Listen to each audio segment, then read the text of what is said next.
Tal como lo anunciamos y como todos los viernes conversamos con las amigas de la Fundación Soñarte, que realiza una labor realmente muy bonita, pero que la verdad que tiene poco conocimiento la gente en general de lo que ahí se realiza. Estamos con Erika Chávez. ¿Cómo está, Erika? Gusto de saludarla. Hola, Julio, muy buenos días. Un gusto pues de tenerla nuevamente por acá. ¿De qué vamos a hablar hoy día? Nos gustaría contarles un poquito de qué se trata el autismo. ¿Ya? Es un diagnóstico que es muy desconocido para la comunidad o la población en general, entonces nos gustaría darles algunos tips de cómo detectar que se puede estar desarrollando el autismo en los pequeños, quizás los primeros pasos, que los papás de repente se ven ante esto tan desconocido, qué pueden hacer, dónde acudir primero. Y acá están nuestras terapeutas, Carla y Carol, así que para que nos cuenten también, bueno, las primeras características y en qué consiste el autismo. Claudia es terapeuta ocupacional, exactamente, ¿verdad? Carla. Carla. Sí, soy Y nuestra amiga Karen. Carol. No la ayunté ni una. No. Ya, bueno, un poco, ¿cuál es la labor que ustedes realizan en la Fundación? Ya, principalmente la Fundación lo que hace es entregar terapias a niños que están dentro de esta condición del espectro autista, pero principalmente son niños que llegan con diagnóstico. Nosotros no realizamos el diagnóstico porque no tenemos las habilidades ni las competencias para poder hacerlo, entendiendo que este cuadro está diagnosticado por un psiquiatra o por un neurólogo, basado también en otras pautas que es A2 o ADR, que algunos especialistas que no son médicos sí están capacitados, porque es una capacitación que se hace durante 2-3 días. Y a la Fundación, como digo, llega directamente el paciente con diagnóstico en mano y nosotros hacemos las evaluaciones por área. Actualmente tenemos terapia ocupacional y fonoaudiología y desde ahí se hace el plan de acción o plan de tratamiento y la intervención propiamente tal. ¿Cómo la familia se da cuenta que hay un niño autista? ¿Cuáles son las características que se tienen? Es muy complejo porque tenemos que pensar... O sea, ¿habría una cifra oculta? Sí. Cuando nosotros empezamos en la Fundación, nuestra visión era que iban a ser 50 niños aproximadamente. Sí. Actualmente, y desde los 2 años que la Fundación está en práctica, en la práctica misma, el número ya va sobre 100. Estamos cercanos a los 200 niños. A 200 niños. Y estamos hablando de una zona que tiene acceso a hospitales grandes, tiene acceso a clínicas, centros médicos. Entonces estamos pensando entre Yayay, Catemu, San Felipe, Santa María, son cerca de 200 niños. Entonces claramente eso es un indicio de que es una condición oculta y que es muy difícil de determinar y de diagnosticar. Ya, esto se puede, digamos, determinar en los primeros años de vida, pero básicamente, ¿qué es lo que tengo que yo como padre poner atención para darme cuenta que mi hijo tiene o mi hija es autista? Desde el área fonoaudiológica hay dificultades de comunicación, de relación social y de lenguaje. Tenemos que entender de que existen ciertos hitos dependiendo de la edad que el niño tenga. No sé, esperamos que a los 6 meses el niño ya tenga un balbuceo, que son como estos primeros sonidos que realiza. Ahí está la sonrisa social. En los niños que tienen tendencia hacia el espectro autista, esto está reducido. Al año esperamos que tenga ciertas dificultades para jugar, por ejemplo. ¿Ya? Sea un niño metódico, que use siempre el mismo tipo de juguete, o que los alinee, que sea muy estructurado, que tenga dificultades para relacionarse con sus pares. A nivel de lenguaje, nosotros esperamos que ya al año el niño pueda decir pequeñas frases o ya tenga una amplia gama de palabras, pero el niño que está dentro de esta condición, las palabras en algunos casos no existen. Hay mamás que dicen, no, quizás este niño es malcriado o este niño es muy fundido, por eso no habla, pero es mejor ser alarmista y empezar a sumar cosas y decir, ya, no le cuesta juntarse con sus niños, con los niños de su edad, por ejemplo, no sigue instrucciones, es metódico para jugar, tiene fijaciones por ciertos juegos, por ciertos monitos, y además no habla. Yo creo que es un indicio, una alarma bien importante para ya buscar a algunos especialistas, porque ya desde el año y medio, 2 años, ya se puede diagnosticar autismo. ¿No tiene que ver esto con la inteligencia? No tiene nada que ver. Eso hay que dejarlo súper claro, que alguien me dice, este chiquillo es medio tonto, ahí medio quedado. ¿Eh? No, nada que ver. El autismo puro, dentro del espectro, no está relacionado con la inteligencia, para nada. Yo creo que ahí hay que ser igual, apuntar a los profesionales que ven a los niños en una primera instancia, porque, por ejemplo, en mi caso yo tengo un hijo de 10 años con un autismo severo. Lo primero que a mí me decían, y era hijo único, que yo lo tenía muy regalón. Entonces por eso el niño no hablaba, por eso el niño señalaba, o sea, me llevaba las cosas, porque yo prácticamente le facilitaba la vida. Entonces así pasa un largo periodo de tiempo que es fundamental para poder intervenir a los niños y que avancen más rápido o que podamos hacer algo. Entonces también un llamado a los profesionales que están ahí en esa primera edad. Como decía Carol, se manifiesta más o menos en general ya al año, donde el niño deja de poner atención, los papás empiezan, por lo menos en mi caso, yo hablaba a mi hijo y era como que no me escuchaba. Entonces empezabas a subir el nivel de voz y no, simplemente no te miran, no ponen atención. Entonces tú empiezas a cuestionarte, ¿tendrá algún problema auditivo? Y ahí empiezas a recorrer o a hacer todavía una peregrinación de especialistas, porque van descartando cosas hasta que llegamos al último, a esto de lo que es el autismo. Entonces, como te digo, es un tiempo precioso que, claro, como no es conocido, los papás no vamos primero a este diagnóstico. Entonces apuntar a eso, a que los profesionales estén como más alerta ante esto. Como decía Carol, la cantidad de niños que hay es mucha. Los estudios dicen ahora que hay un niño cada 100. Entonces es alarmante el tema. Supongamos que nos está escuchando una mamá que un poco, oye, mi niño tiene esto, digamos, es lento, como que se va en la volada, como que le hablo y no me pesca. ¿Qué es lo que pasa? ¿Qué es lo que tiene que hacer? ¿Tiene que acercarse a la fundación? ¿Esto tiene algún costo? ¿Hay un diagnóstico inicial? ¿Cómo son los primeros pasos de golpear la puerta y decir, mire, yo quiero que me vean? Como decía Carol, nosotros no hacemos diagnóstico. El niño ya tiene que venir con el diagnóstico médico, pero sí puede en el consultorio manifestar, en los controles de salud de peso sano, hacen unas pruebas.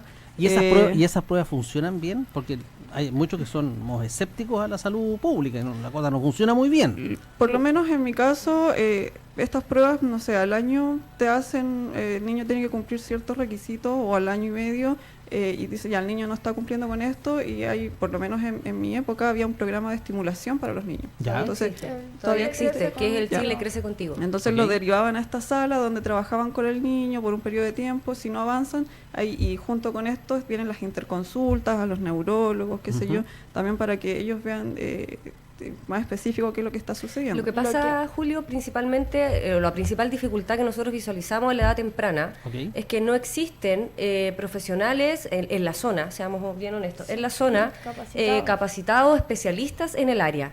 Claro, el diagnóstico desde la experiencia que tenemos en Fundación es súper tardío. 3 años, y ustedes podrán decir, pero 3 años es chiquitito todavía, pero cuando hablamos del espectro autista y cuando hablamos de lenguaje, cuando hablamos de desarrollo cognitivo, es súper importante que el diagnóstico sea ojalá al año, y si hay señales de alerta antes, mucho mejor. Con respecto a la pregunta relacionada de qué hace esta mamá angustiada, de que está escuchando y cree que tiene algunas señales en su hogar, la Fundación tampoco está cerrada a recibir a estas mamás como para hacer sugerencias, para guiarla, para conversar un momento. Eso pasa todos los días en la Fundación. Creo que a la semana fácilmente llegarán 1 o 2 papás preguntando, ¿sabe qué? Yo creo que mi hijo tiene esto. Gracias a Dios se ha topado con alguno de nosotros y hemos logrado darle algunas líneas, algunos lineamientos de, mire, parta por acá, siga acá, porque como le comentaba Erika, es un peregrinaje importante de especialistas, uno tras otro.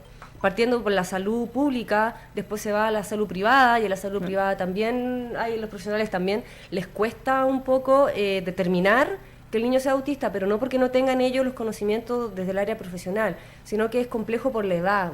Prefieren esperar a que se desarrolle, a que viva la experiencia escolar, porque quizás le falta relacionarse con otras personas, pero ahí estamos alargando y estamos, como se puede decir en términos bien coloquiales, tirando el chicle, para que al final del camino, a los 5 años, podamos decir, sí, es autista, pero claramente los indicios están al año, a los 2 años. Oye, y la Fundación, ¿cuál es su trabajo en la práctica para finalmente ayudar a la familia, ayudar a la persona que está padeciendo esto?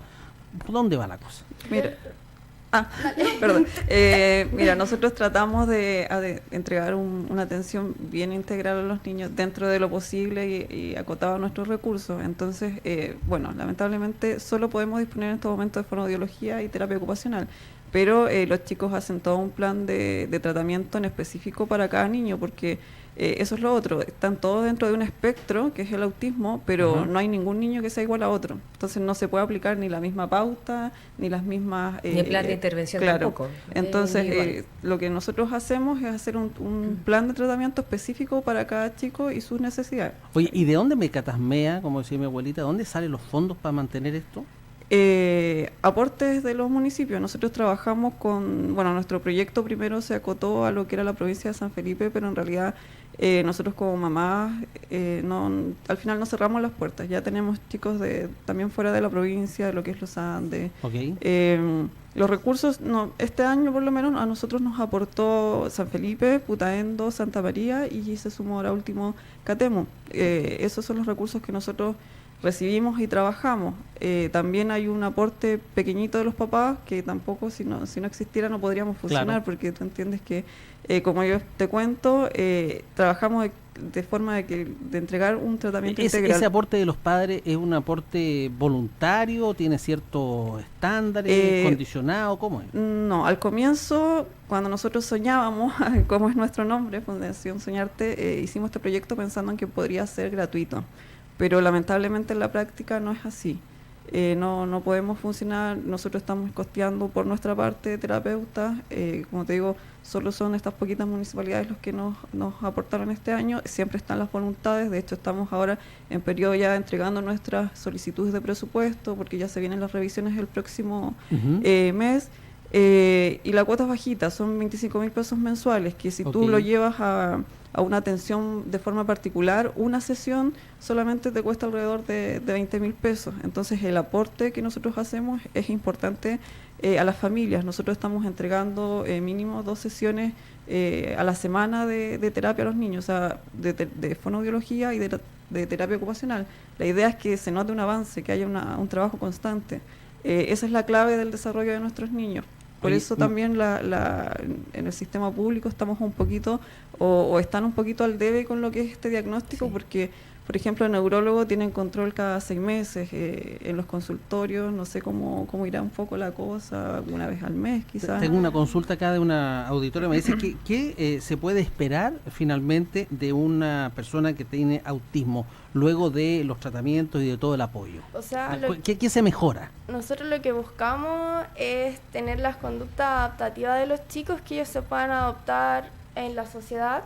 Normalmente también que sean independientes, porque nosotros pensamos al tiro en autismo y por un error propio los tratamos de proteger, sobreproteger, y los privamos de que ellos también puedan hacer su vida. Un chico con autismo puede ir al colegio, puede ir a la universidad, va a depender de la severidad del autismo. Okay. Entonces, dentro de terapia ocupacional lo que se trabaja son las actividades de la vida diaria, la independencia de esto, que es el vestirse, el alimentarse, y también a nivel de integración sensorial, que algunos chicos tienen, les molestan algunos estímulos, como lo que es la ropa, los ruidos. Entonces nosotros buscamos que el niño sepa cómo regularse frente a estos estímulos que a ellos les molestan. Mira, si sumamos y restamos, en realidad desde las terapias que se le puedan entregar a un niño con autismo, lo que se busca es calidad de vida, que este niño se pueda desenvolver en todo ámbito, igual que una persona neurotípica, o sea, que él vaya, lamentablemente, o sea, el autismo visualmente, en términos físicos, no se visualiza, pero basta conversar con un niño autista para determinar que hay algo raro, porque hablan distinto, comprenden las cosas de otra manera, pero yo invito a la población a entender que un niño autista es un mundo tan entretenido, es tan mágico, que al final no se termina encantando. Más allá de que yo trabaje en la fundación y que los niños autistas sean parte como de mi vida, lo que nosotros buscamos es eso, de que sea uno más dentro de la sociedad, pero con las competencias y con las habilidades para poder desenvolverse bien. ¿Y qué habilidades tienen por sobre la media? ¿Tendrá alguna potencialidad? Básicamente, ¿hay ahí algún perfil? Mira, desde lo que he trabajado yo, mis niños, yo trabajo con 25 niños en la fundación actualmente. Okay. A mí me sorprende el nivel de memoria que ellos tienen. Ellos se acuerdan de todo y si tienen un interés sobre un tema, saben de principio a fin, todo sobre ese tema. ¿Llaman eso la memoria fotográfica, lo que llaman los expertos? No, Es una memoria en términos generales, amplios, okay. desde la imagen, desde el concepto, desde el lugar, desde cuando se originó, la historia completa. Es impresionante. A un niño tú le puedes preguntar, oye, ¿te gustan los dinosaurios? Sí. Cuéntame un poco, y podemos estar una semana hablando de dinosaurios, porque el historial es tremendo, se saben los nombres, el origen, por cuándo se extinguieron, por qué se extinguieron, quién vino después, y eso da pie también a que haya ciertos mitos respecto a lo que es el autismo, sí. que son como genios, y muchas veces se confunden con otros síndromes, por ejemplo de Savant, que eso sí tienen una memoria extraordinaria y abarca otras características. O también el mito del Asperger, que muchas personas decían, no, mi hijo es Asperger y no es autista, porque pensaban que eran cosas totalmente diferentes, claro. Y mal porque se creía que el Asperger era un chico totalmente inteligente, con una memoria increíble, y realmente no es así. Solamente que el Asperger, o sea, ahora ya dentro del DSM-5 ya no existe, sino que hablamos de TEA nivel 1, 2 y 3 dependiendo de la severidad. Pero son niños que podemos tener un TEA nivel 1, sí. que sería antiguamente Asperger, pero no necesariamente tiene que ser genio, ni tener una excelente memoria, ni un excelente vocabulario, va a depender de cada niño. Lo que pasa es que como tienen la fijación, ellos tienen un interés que son muy restringidos, o sea, se enfocan a una cosa, si le gustan los autos, él va a saber todo de los autos, y como decía Carol, te puede estar una semana hablando de los autos o de los dinosaurios, entonces eso lleva a pensar, la genialidad, sí tienen muy buena memoria, y también que son más sociables, o sea, claro, por lo mismo, porque como le interesa el tema, el niño te va a hablar y te va a hablar y te va a hablar del mismo tema, pero si uno le quiere sacar ese tema, no va a querer conversar. Y no va a querer conversar. No va a querer conversar. Oye, tengo acá una consulta que hace una persona a través del WhatsApp, el más 569 83 80 7177, me dice, las personas que padecen de autismo son tremendamente inteligentes, hay en la historia poetas, científicos, personas dedicadas a la ciencia destacadísimas que han sufrido aquello. La pregunta es, en Chile como país, ¿estamos preparados para poder efectivamente explotar, dice así entre comillas, las potencialidades que tienen estas personas, o seguimos siendo subdesarrollados en este aspecto como en tantos otros? No estamos preparados, porque si partimos por lo básico, el niño con autismo es el niño cacho de los colegios, o sea, claro. Primero que todo no tenemos una concientización, no tenemos información real de lo que es el autismo. A nivel país, yo que trabajo en colegio, tú igual, sí. Lo puedes ver que muchas veces llegan los profesores, oye, este niñito que no pone atención, que se para todo el día, que molesta, y aún no hay una conciencia que el niño quizás requiere de otras necesidades, claro. de otro estímulo, y si uno le entrega lo que él necesita, el niño va a subir y va a ser un potencial tremendo. Si lo miramos desde el punto de vista educativo, existe el programa de integración escolar, que se supone que trabaja con niños con necesidades educativas especiales. Tenemos que pensar de que las necesidades educativas especiales son niños que necesitan adaptaciones para poder aprender o para poder adquirir ciertas habilidades. Entonces, ya desde ahí, hacer adecuaciones para un niño con autismo súper complejo. En una sala podemos tener niños con necesidades educativas transitorias, por ejemplo, trastornos del lenguaje, niños con problemas de habla, otras que son permanentes, déficit atencional, podemos tener niños con deficiencia intelectual. Entonces, yo me pregunto, ¿el profesor que estudió en su universidad está preparado para trabajar con la diversidad? ¿Está preparado para hacer adecuaciones curriculares para cada niño que tiene necesidades educativas especiales? Entonces ya desde ahí, él se para frente a su sala y ve solo un grupo. Quizás hay profesores, y los aplaudo si es que existe el profesor que se dedica a hacer adecuaciones para cada uno de sus niños, entendiendo que cada niño aprende de manera distinta. Entonces, si lo vemos a nivel país, ya es difícil determinar y diagnosticar a un niño con autismo, ya es complejo insertarlo a nivel educativo, es complejo trabajar en educación con un niño con TEA, porque los espacios no están habilitados, porque quizá el profesor no tiene las competencias. Entonces, de una u otra forma, este niño termina siendo el niño cacho, porque es el niño que se aburre, porque es el niño que no está estimulado como corresponde, y porque no hemos detenido a pensar a cómo él aprende. Entonces, si nos detenemos a pensar cómo él aprende, sería muy, muy maravilloso, y no solamente para el niño con TEA, sino que para todos los niños que están en el sistema educativo. Oye, las personas que quieran contactarse con ustedes, ¿cómo deben hacerlo? Bueno, nosotros tenemos nuestro mail, que es contacto@fundacionsonarte.com. Contacto@fundacionsonarte.com. Sonarte.com. Ya. también a nuestro teléfono de la casa, el 34-220-6642. Y acercarse también a la fundación. Nosotros estamos ahí un representante del directorio durante las mañanas en la fundación, así que el que quiera saber de qué se trata... Está en Chacabuco. Chacabuco 189. Entonces los que quieran saber de qué se trata, están las puertas abiertas a recibirlos, a explicarles lo que hacemos, a los papás que están observando a sus hijos, que todavía no tienen un diagnóstico, a los que están recién con el diagnóstico, o a los que ya ha pasado un tiempo y nunca se enteraron o nunca supieron dónde ir, dónde acudir, también todos invitados. Nosotros dentro de lo posible vamos a tratar de entregar algún tipo de ayuda.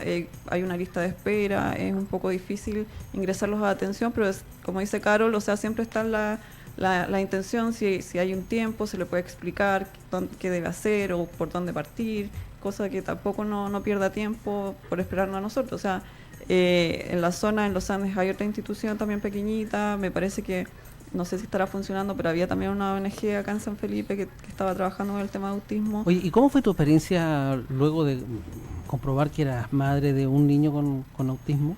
¿Fue difícil? Es complejo porque nosotros llegamos a la consulta ya con la diversidad de exámenes y todos los resultados, entonces el neurólogo lo revisa, observa al niño y nos dice que en esa época no estaba todo englobado, entonces nos dice que lo vamos a dejar con un TGD, que era un trastorno generalizado del desarrollo, porque todavía era pequeñito, entonces podía desarrollar las habilidades con un trabajo adecuado. La recomendación fue dirigirnos a alguna escuela de lenguaje que nos sugirió y mucho estímulo. Entonces uno sale de la consulta y ya, ¿y qué es mucho estímulo? ¿Para dónde vamos? ¿Qué hacemos? Entonces ahí ya empieza el peregrinaje de dónde ir. Y nosotros buscando fonoaudiólogo, lo llevabas para un lado, para el otro, y ahí intentando encontrar la fórmula mágica que te solucione un poco la vida y sin saber mucho o nada. Imagínate 10 años atrás, si hoy se habla poco, en esa época nada. Entonces tratando de buscar en internet de qué se trataba, ahí empieza, por lo menos en mi experiencia, una saturación de información, porque empiezas a buscar y empiezas a ver videos y casos, entonces hay casos bien extremos en internet, entonces igual empieza un poco el miedo, mi hijo llegará a esta condición, o sea, y ahí empieza, por lo menos en mi caso y del papá de Mateo, se llama mi hijo, empezó la estimulación, pues a nuestra manera, a buscar cosas en internet, a tratar de aplicarlas y de encontrar los profesionales adecuados para trabajar con el niño. Pero fue difícil porque como decía acá, o como contábamos, no hay, o hasta que nosotros abrimos, por lo menos acá en la zona, no habían especialistas que trabajaran específicamente lo que es el autismo. Entonces no es lo mismo trabajar con este tipo de diagnóstico que con un niño neurotípico que presenta algún nivel de dificultad de lenguaje, qué sé yo, porque hay niños que no hablan en este diagnóstico. Por lo menos mi hijo no es un verbal espontáneo. Si tú le preguntas cosas, te las puede responder en cierta manera, y si es que quiere, ya, si es que está dentro también de lo que le gusta. Entonces es complejo encontrar o apuntarle a profesionales que sepan. En cierto modo son más libres, sí, porque dicen lo que quieren y como decía, hablan cuando quieren. Como contaba en la otra oportunidad que estuvimos acá, Soledad, ellos, por lo menos el mío, yo no vivo eso, porque él, como te digo, no habla mucho. Pero los que hablan, sí, pues ellos llegan y la dicen, o sea, si te ven gorda, ya eres gorda, y te lo dicen y claro, los papás ahí como que de repente vamos como pidiendo disculpas por la vida, bueno. Así como disculpa. Hay algunos que lo toman a bien, obviamente hay otras personas que no, pues, pero ahí apelamos a que conozcan de qué se trata. Y que no lo hacen con una mala intención, simplemente ellos son así, y es lo que trabajamos en la fundación, por el tema social, enseñarle... imagínate, desde lo más básico, enseñarle a un niño que no debe decir esas cosas, que debe tener cuidado, entonces, y enseñar eso es lento, que ellos lo adquieran, porque ellos se dicen el por qué, o sea, se preguntan por qué si es gorda. Pues, claro, pero ahí, puedo decir. Claro, y ahí en la terapia nosotros, para que quede bien claro, no apelamos ni enseñamos a que el niño mienta. No es que tú no lo tienes que decir, Claro. porque al final le estamos reprimiendo. Exacto. Lo que nosotros buscamos es que él logre dentro de su conducta, logre empatizar y sentir lo que sentiría él si alguien le dice eso. Y ahí empatiza con el otro y ahí desde ahí partimos. Desde la emocionalidad, desde el sentimiento, pero jamás va a ser nuestro trabajo, y desde ningún profesional que trabaja con autismo, es el objetivo que el niño mienta, porque no queremos que él se adecue a una situación reprimiendo su conducta o lo que él quiera decir, sino que les vamos a enseñar que busque las palabras más adecuadas, que logre analizar cómo está la otra persona, que logre ver si es necesario o no necesario decirlo. Entonces desde ahí partimos, para que quede claro ese punto. Oye, quiero agradecerles, ha sido muy entretenida la conversación, que han invitado por supuesto para venir nuevamente y seguir ahondando en estos temas que son realmente muy importantes y me imagino benefician, sirven de conocimiento para tanta gente que nos está escuchando, ¿eh? Así es. Sí, muchas gracias, Muchas Julio, gracias. por el espacio y, como digo, la invitación a saber de qué se trata y a trabajar lo antes posible. Si yo como papá estoy viendo cosas raras, lo antes posible. Mientras más rápido, más fácil va a ser la intervención y mejores resultados con los pequeños.